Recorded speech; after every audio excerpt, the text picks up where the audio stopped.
These tactics come directly from two of the most powerful dark psychology ebooks ever written, How to Analyze People and 112 Alpha Tactics of Dark Psychology.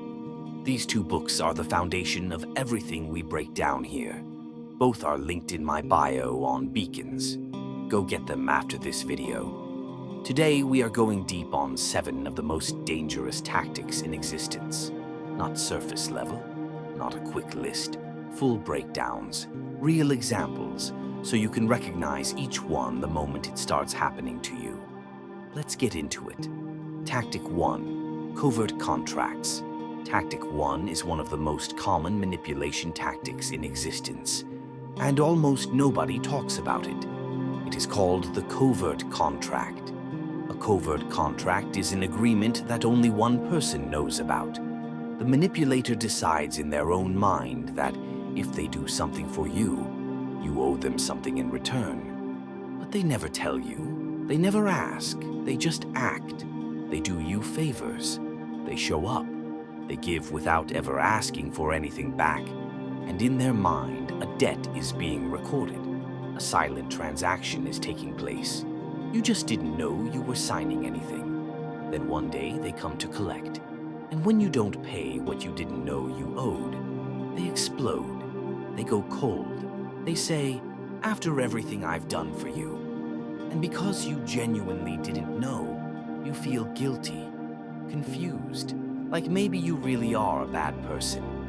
That guilt is the payment they were always after.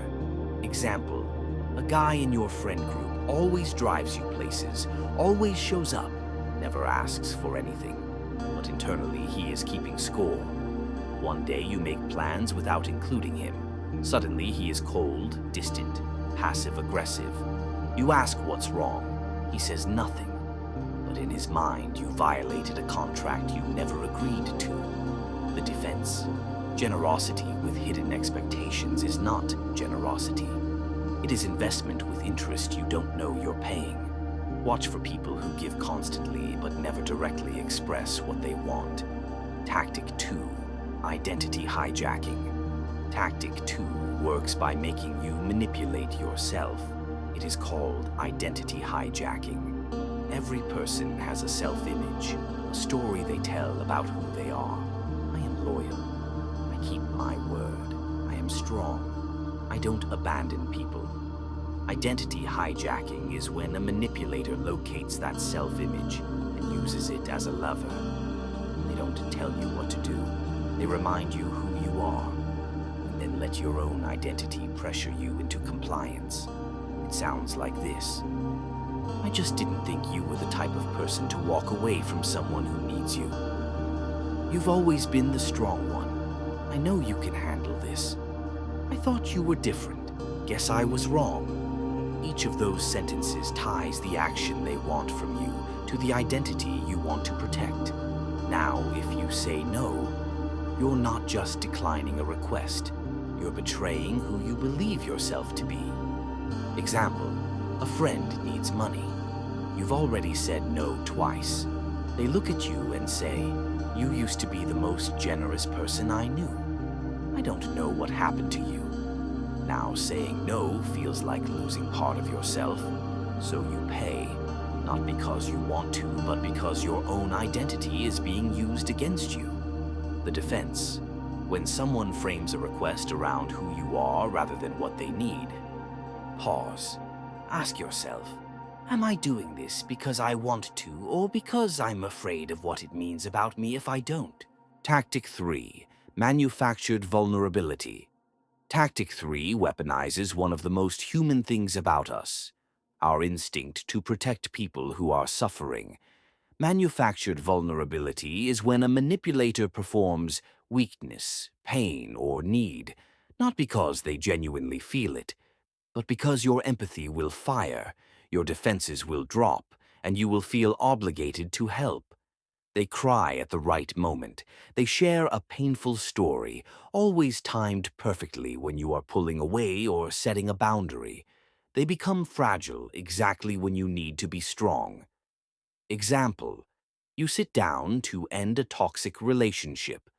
The moment you open your mouth, They break down.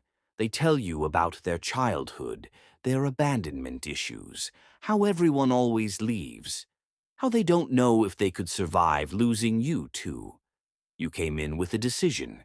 You leave having promised to stay, and feeling like leaving would make you a monster.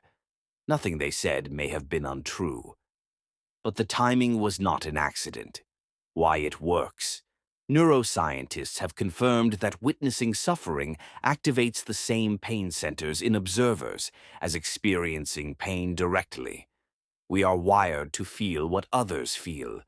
Manufactured vulnerability exploits that hardwiring by triggering real pain in you. For suffering that was never real in them.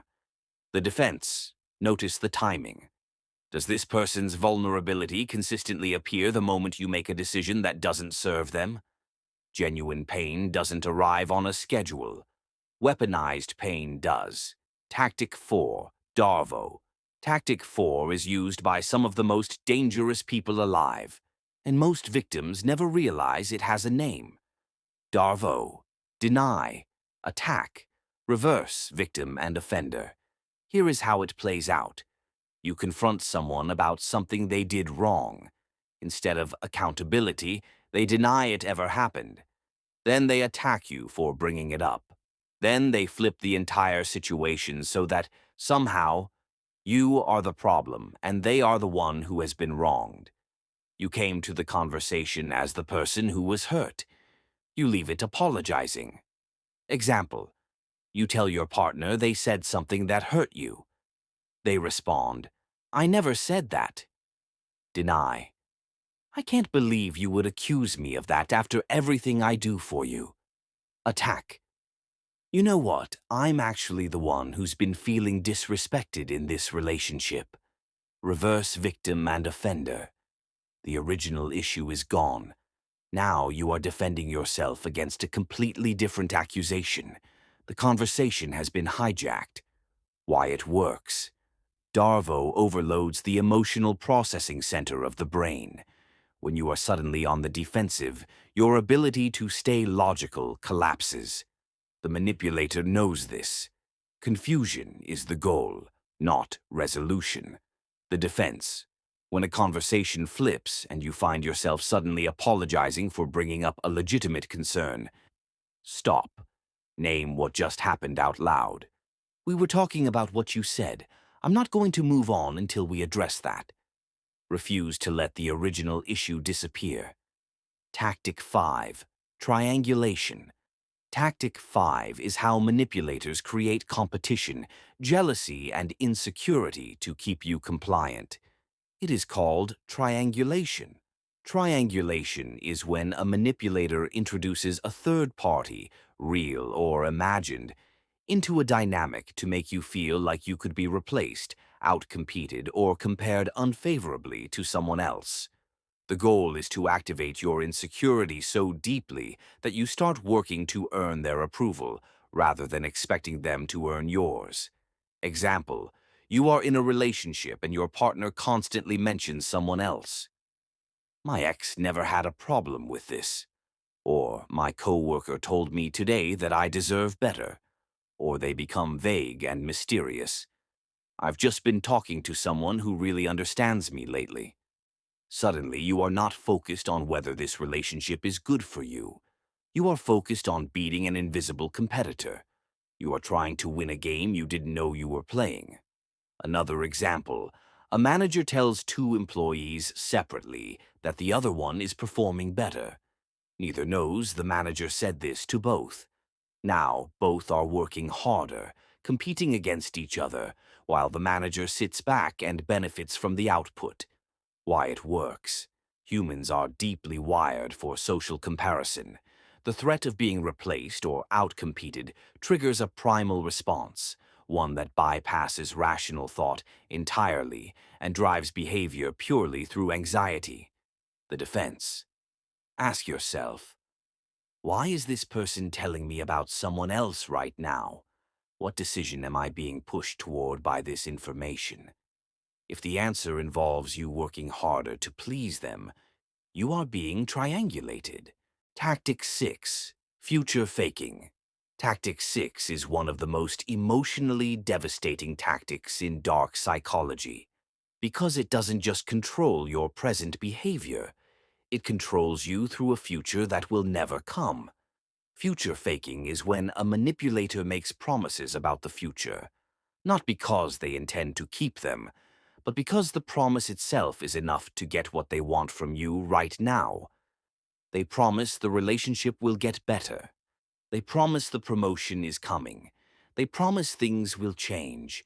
And because you believe the future they are painting, you stay, you invest, you give more, you wait. Example, a partner who is emotionally unavailable, inconsistent, sometimes cruel, but who occasionally says, "I know I haven't been good to you, but I'm working on it. Give me time. I promise you, what we're building is worth it." That promise costs them nothing, but it buys them weeks, months, sometimes years of your loyalty. Another example, a business partner who never delivers on agreements but always has a bigger, better plan just around the corner. This next deal is going to change everything. Just hold on a little longer. Meanwhile, you have been holding on for 2 years. Why it works. Hope is one of the most powerful human motivators, and the brain processes imagined future rewards using the same dopamine pathways as real ones. The manipulator gives you the neurological experience of a reward without ever having to provide it. The defense: judge people exclusively by what they have done, not what they say they will do. Promises are free. Actions cost something. If the ratio of promises to actions is consistently imbalanced, the future they are selling you does not exist. Tactic 7. Isolation. Tactic 7 is the final stage in almost every serious manipulation situation, and it is the most dangerous of all 7. It is called isolation. Isolation is when a manipulator systematically removes you from your support network, your friends, your family, anyone who might offer a perspective that threatens their control over you. It never happens all at once. It is gradual, invisible. It sounds like this. Your friends don't really support you the way I do. Your family doesn't understand you like I do. Every time you spend time with them, you come back in a bad mood. I just think some of the people around you are a bad influence.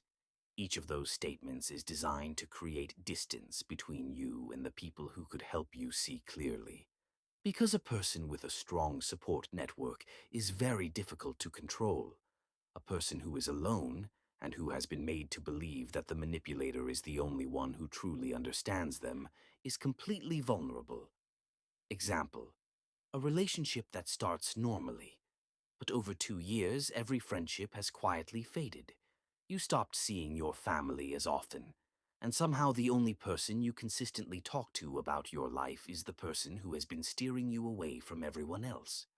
Why it works. Humans depend on social feedback to reality check their own perceptions. When that feedback is removed, the manipulator becomes your only source of truth. At that point, they don't need tactics anymore. They control your entire reality. The defense: protect your relationships outside of any single person or situation.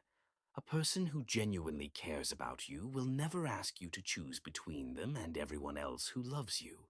7 tactics: covert contracts, identity hijacking, manufactured vulnerability, DARVO, triangulation, future faking, isolation, every single one psychologically proven, every single one documented in full detail inside the 2 ebooks linked in my bio: How to Analyze People and 112 Alpha Tactics of Dark Psychology.